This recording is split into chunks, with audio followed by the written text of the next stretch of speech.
Fuck postmodernity. Bunch of fucking bullshit. Our cultural icons are men in spandex and girls with cat ears. Colin, you subscribe to the private accounts of several cat girls. Oh boy, I do love cat girls. Then what the fuck are you talking about? Start your goddamn video, Colin. Oh shit, right. Okay. So, postmodernity started sometime during after World War II. Why do people use World War II to define postmodernity? I think PragerU has a good explanation for a uniquely postmodern quality of our world. Oh, PragerU. I got my degree from there, actually. So, modernity was defined by an age of reason, right? The hyper-rationality of the 18th and 19th century gave men the genuine impression that truths, capital T, could be discerned in all matters. Scientific, but also in the humanities. Ethical truths and political truths, and all this and more could be yours if you exercise your rationality and reason. And it seems like World War II was the time when people sort of en masse realized that A, the industrial products of modern rationality could be used for incredibly irrational, genocidal, pseudoscientific insanity, and B, that things were a lot more complicated than modernity had assumed. We still love our scientific truth, don't we? But we now know that humans are trickier.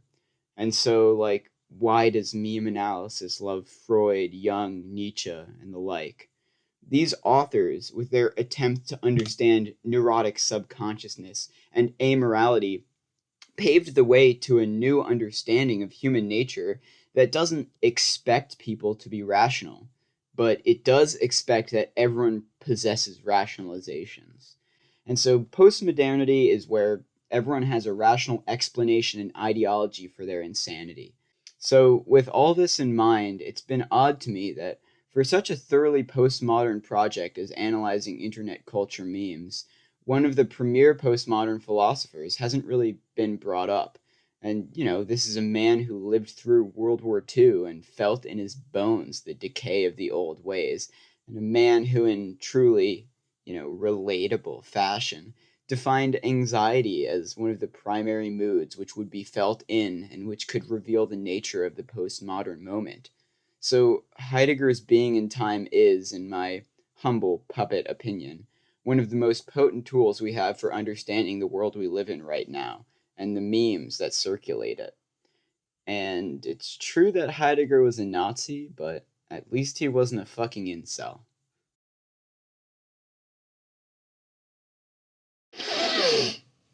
Oh, oh. Oh, shit. Okay. So, why are the incels so crazy? And why are the men going their own way so obsessed with the women they care nothing about? And, why are the e-misogynists the way they are? And they are deeply crazy. All these people claim to want love, but they don't think they're worth it. And they have all this bullshit about wanting affection, but they believe women are incapable of giving it. And these little fuckers, they don't think I'm bitter too. They don't think that a fucking doomer puppet with no goddamn cock doesn't have issues. Colin, get back on script.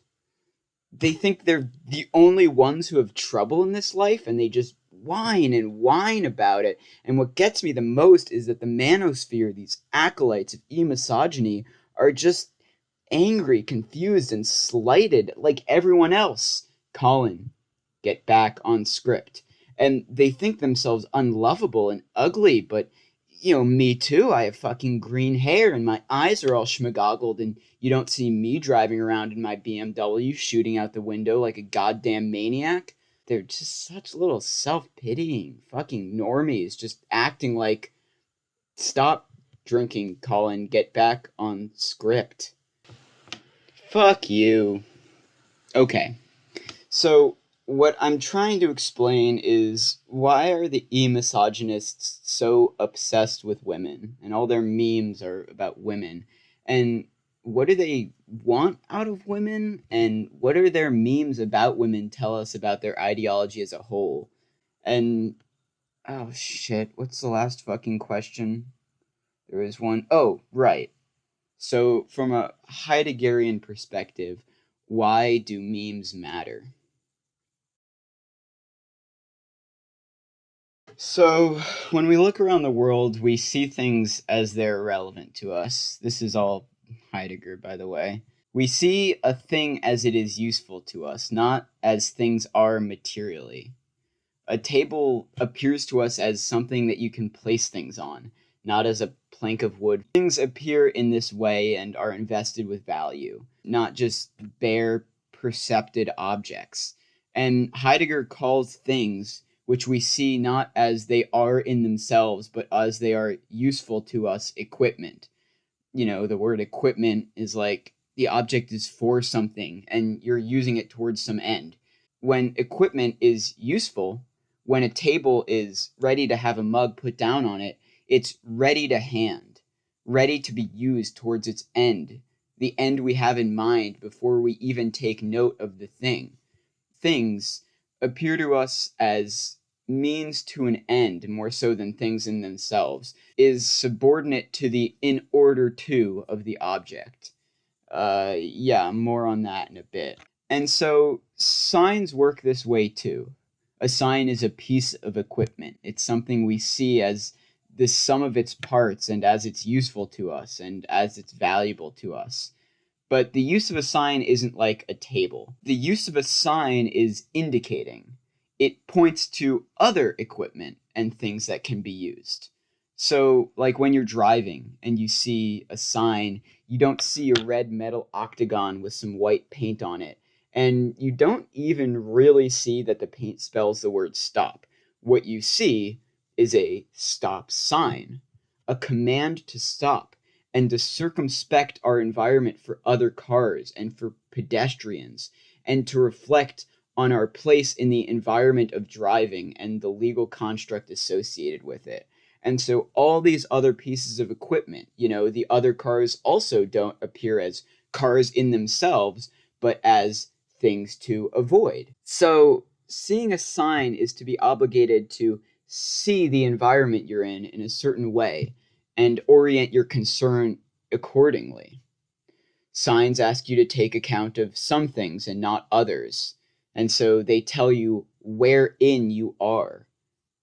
They're self consciously established with the intent of orienting people in this way, and they're self consciously established as being accessible. And it reminds us of the environment we're in and what we're concerned with, and directs our attention towards objects ready to hand, valuable and useful within the environment that the sign appears in, and the orientation which the sign imposes upon us. And what else is a meme but a sign in this sense of the word? But memes are incredibly fucked up, and no one would be watching this goddamn channel. No one would be entering a meme analysis context unless you're acutely aware that memes are fucked up. Because they do something interesting that signs aren't really supposed to do. So let's real quick take an example of another regular sign, a bathroom sign. When you have to piss, your concern is relieving yourself. And so a bathroom sign orients you in such a way that you find objects ready to hand. You see the bathroom sign and it gestures towards not a tiled room with porcelain furnishings, but the means of relieving yourself of the burden of needing to take a piss. Signs are, at their best, supposed to point you on your way towards things which are useful and ready to hand and ready to be used for whatever you're currently concerned with. It's true that memes sometimes function like this, like terrible Facebook memes in particular have this quality of just saying things which are true and pointing you in direction of ready to hand objects. Like this meme is just like, yeah, Wikipedia for research and Google for everything else. But we doomers deride these memes as on the nose and worthless versions of the mimetic form. They're just bathroom signs. Colin, you're not a doomer, you're a muppet. Muppets can be doomers. You can't Muppets can't be a doomer, Colin. What do you have to be depressed about? Um well, I have an eating disorder. What are you talking about?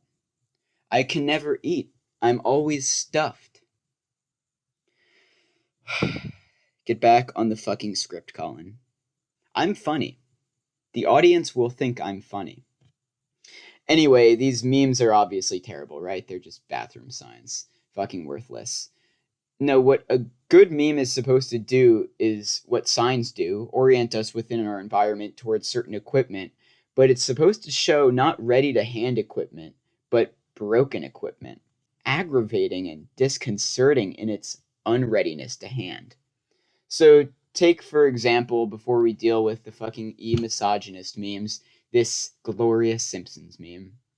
Meme analysis would probably look at this meme and tell you it's a screen grab from the Simpsons movie where Bart, miserable, is faced with his father's depressingly misguided and unconscious attempt to rouse Bart from his depressive state.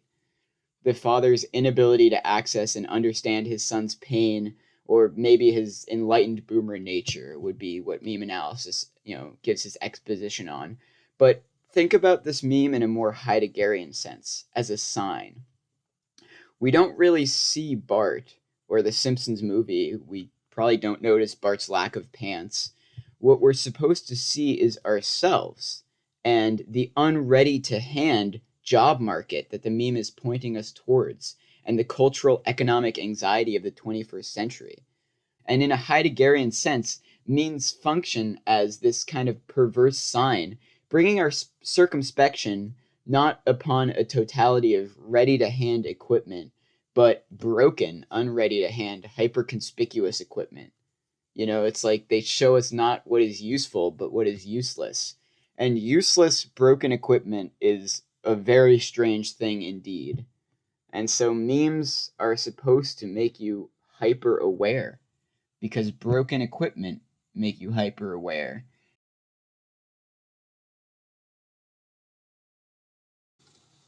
Colin, you absolutely cannot smoke in here. So why is broken equipment so strange and unsettling? And why do memes call attention to it? And why is hyper awareness the result of having your attention brought upon broken equipment? So think about a pen. When you need to write a letter, your concern is writing, and you reach for a pen without even thinking about it. It's equipment. The plastic of the pen does not penetrate your concern.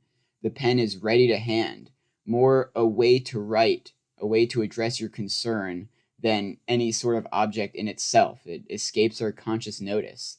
It's subjugated to the in order to of writing. And we don't even think about this process because the readiness to hand of the pen allows us to live in an unconscious state of simple action. But let's say when I go to write my letter demanding from the president state mandated girlfriends, the pen starts spilling ink all over my hand and onto the page, down my shirt, and so on. And suddenly I'm ripped out of the state of unconscious action and into a state of hyper awareness. The pain, the fucking goddamn it.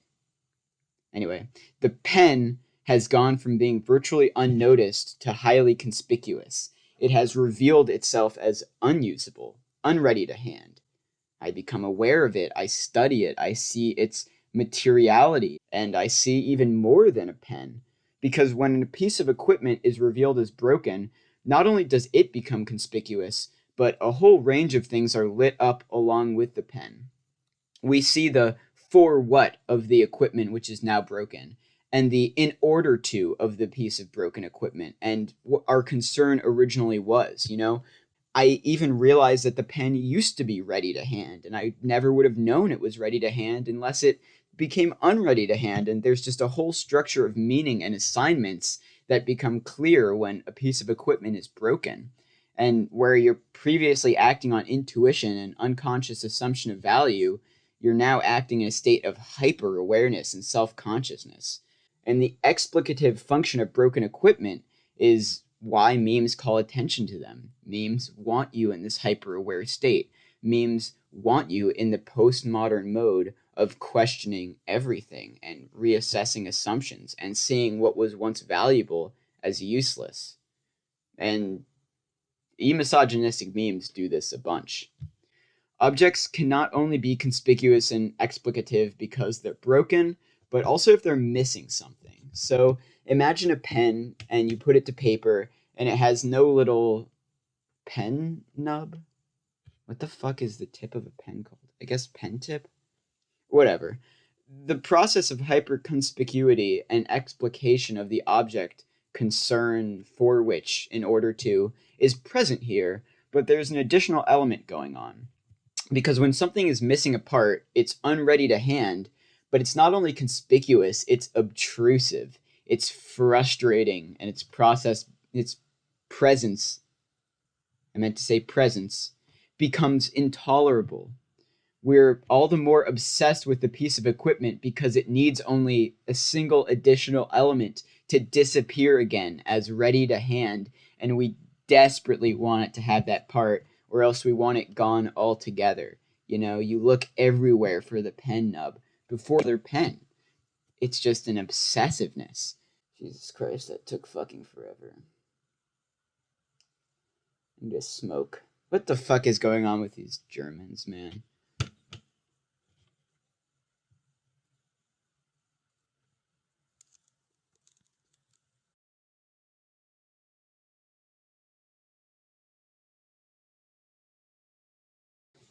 Hell yeah, baby. We're finally able to talk about e-misogynists. So we know that memes are these perverted things, and it brings us into that hyper aware state of anxiety that is so common in the 21st century, whether you're an e girl or an incel. You feel it because you're reading memes. And so, if some memes are meant to call our attention to broken equipment, what are the manosphere memes primarily about? They're about women. But objectification of women is not always like purely sexual. You know, it's very normal for people to objectify each other in very banal ways. Think about the way you interact with a concession salesman at the movie theater. He doesn't really appear to you as a consciousness, as a mind like your own. He's like the pen. He's a piece of useful equipment, inconspicuous as a means towards your end of receiving popcorn, you gluttonous fuck. Only if he fails to perform this function correctly, if he drops the popcorn or if he spits on it or something, does he appear in himself and do you realize he's human? And so we objectify people in this, weak sense all the time. People can and do appear to us as equipment, and that's doubly true of the e-misogynists. But everyone knows that incels look at women like equipment. So the question is, what type of equipment does the manosphere take women to be? Why are women broken in the eyes of the e-misogynists? And what does that reveal about their concern and their worldview and ideology? So take a look at this meme. I guess it's kind of a meme. It's like a map of a boomer life path, and it's meant as a sign to show what women are supposed to be when ready to hand. They're equipment for care and support. They're useful for one's concern with living a contentful life of love and satisfaction and old school success and progression. And so women disappear, like the pen did, subordinated to the in order to of living the good life. Like, think of the way 1950s women are so often portrayed as in the background, a table upon which to set a life, rather than like a conspicuous object, which is jarring and disorienting. But e-misogynists definitely 100% feel like women are jarring and disorienting. At least the postmodern woman is. Their desire to return to the 1950s reveals this. And their memes tell us why they think women are broken and what they thought women are for, but they also reveal what they're actually for. So here's another meme, if you can call it that. It's used by every type of e-misogynist to show how women are broken, unready to hand, obtrusive in a way they weren't before the sexual revolution of the 1960s. And this meme is meant to show that the result of the sexual revolution is the disqualification of a vast number of men from the sexual and romantic marketplace. Because of hypergamy, women are now no longer useful for this because they're just like chasing Chad or something. The implication is that women are broken insofar as they're no longer able to be used for a meaningful romantic connection. And that's what incels claim to want, is love. If you accuse an incel of being a complete neurotic who's obsessed with sexual validation and anxious about feminine sexuality, he'll retort that they're not just trying to fuck, they're trying to love. They're looking for like a meaningful connection. But the hypergamy meme shows that they find women unready to hand and obtrusive as equipment because they possess an overactive and unequal sexual appetite. You know, the issue is not the lack of care, it's the lack of chastity. Or else the order is not they lack care and so they lack chastity, it's they lack chastity and therefore must lack care. The way in which women are presented as broken by the e-misogynists reveal the e-misogynist's true concern. And so it does. But it's a little muddled because women are presented as having been in the past ready to hand in their ability to care and support. But there is a conflation in how you present women as unready to hand in postmodernity. The lack of chastity in the modern woman is conflated with their supposed lack of ability to be ready to hand as life partners, to be loving and faithful. Or else the presence of hypersexuality makes the possibility of meaningful connection non existent. So, like, check out these screenshots of threads on the now deleted brain cells, and these reveal the conflation to us. Reveal that the anxiety of the e-misogynists is the woman's sexual proclivity, and that's what makes them feel like women are broken equipment, not that women are not caring, although that comes after the fact. They're unready to hand because they're missing chastity, and like a pen missing its tip, it becomes obtrusive and frustrating, and we desperately want to either find that missing part and return it to the equipment, or else get rid of the equipment altogether. And the fact that chastity and care have been conflated is really telling for the e-misogynists. The brain cells note that when they realize a woman has had many sexual partners, they assume the woman to be useless as a romantic piece of equipment. So, like, classic pseudobiology, so popular in the manosphere, like there's this meme of Pam from The Office, presents this conflation perfectly. Or this meme about women having inferior minds, unable to distinguish between looks and personality. The presence of a hypersexual drive on the part of the postmodern woman, or the supposed presence, has made the postmodern woman unable to be a valid partner in the eyes of the e-misogynists. They're broken objects. And like this meme of this classic, angry, disturbing meme of a man entering a party of women with a gun. He's seeking to remove the obtrusive object, the useless equipment, in order to let things disappear again. It's really anxiety inducing to have broken equipment around. And the hyper conspicuity of women is discomforting to the e-misogynists. So their two options are to try and fix women by somehow reinforcing chastity, or else to remove the broken equipment completely through violent memes. Let's think this through, right?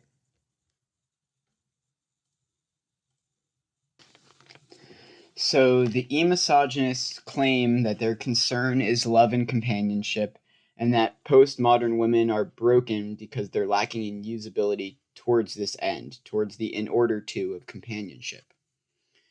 But the way in which they present women as broken equipment reveals that the for which of the woman as equipment was in their minds masculine respectability. And the in order to of women as equipment is a reinforcement of their validity as masculine subjects.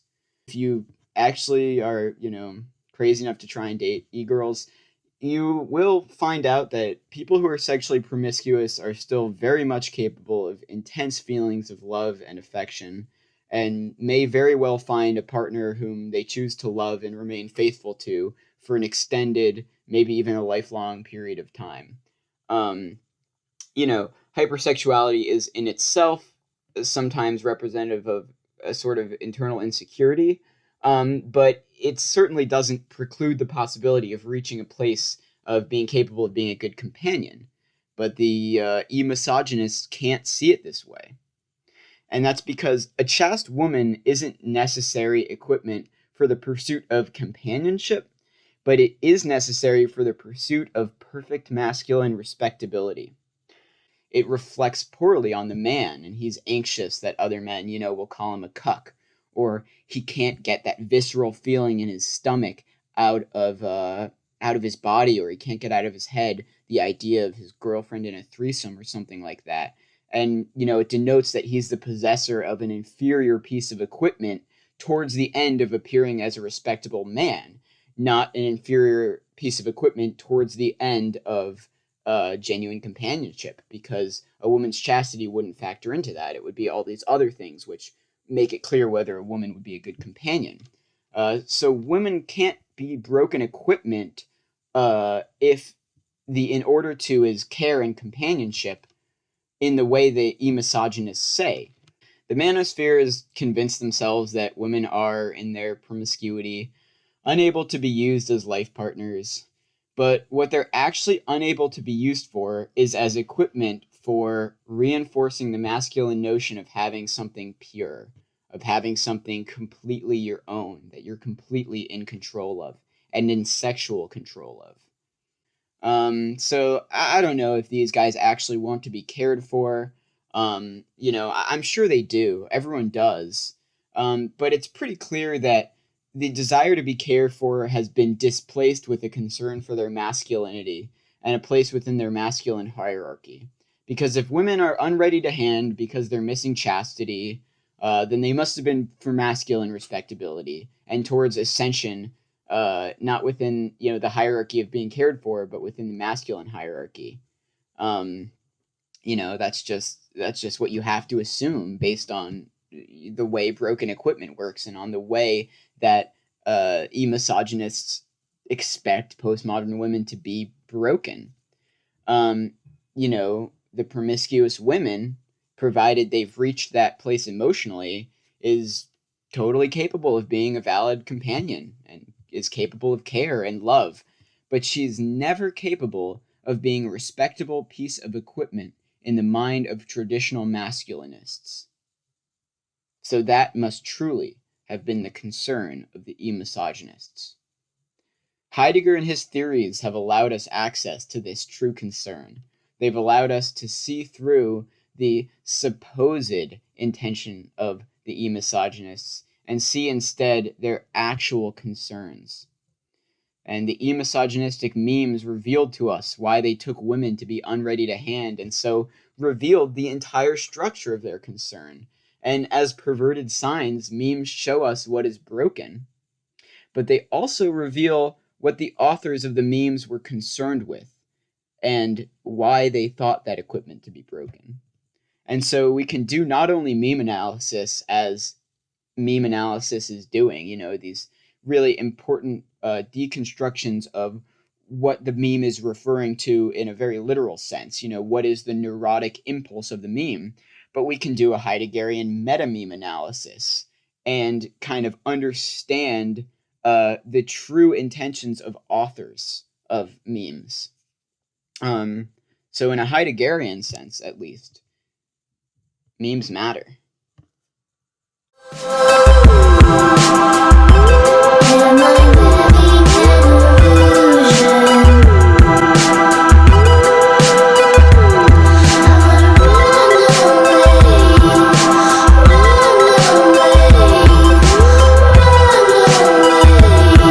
I feel like I'm losing control.